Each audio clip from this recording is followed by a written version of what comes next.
थेंबे थेंबे तळे साचे. मग हे कसं आहे, थेंबा थेंबानं तळ साचते म्हणते, थेंबा थेंबानं तळ खलासी होत असते.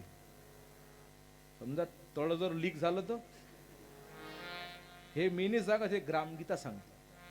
तुम्ही किती रुपये तुमच्याकडे पैसा असू द्या, पण थोडा थोडा खर्च करता माणसाचं पूर्ण बॅलन्स खलास होते महाराज. हे सिद्धांतात ग्रामगीतेचे काय म्हणते ऐका, थोड्या थोड्या तची अधिक खर्चे. ग्रामगीता काट कसरीने रोज वाचे. माझ्या मित्रांनो, पैसा कमावल्यानं माणूस कधीच श्रीमंत होतो. ग्रामगीते सिद्धांत या गावातल्या प्रत्येकानं लक्षात घ्या, तुमचं जीवन बदलून जाईल. पैसा कमावल्यानं माणूस श्रीमंत बनत नाही. महाराज म्हणतात, कमावणे ही नाही श्रीमंती, बचत हीच खरी संपत्ती. तुम्ही कमावता किती याला महत्व नाही, त्यातले तुम्ही वाचवता किती याला महत्व आहे.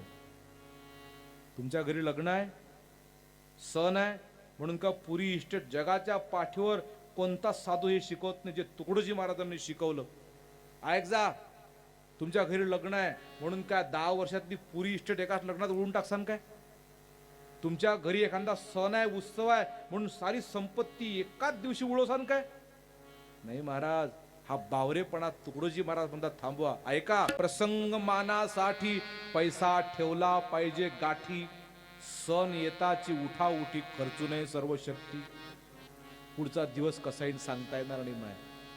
म्हणून आपल्या जवळचा पुरा पैसा कधीच खर्च करू नये हा सांगणारा साधू जगाच्या पाठीवर फक्त तुकडोजी महाराज आहे, दुसरा कोणता नाही. दुसरे साधू म्हणतात जीव द्या माल.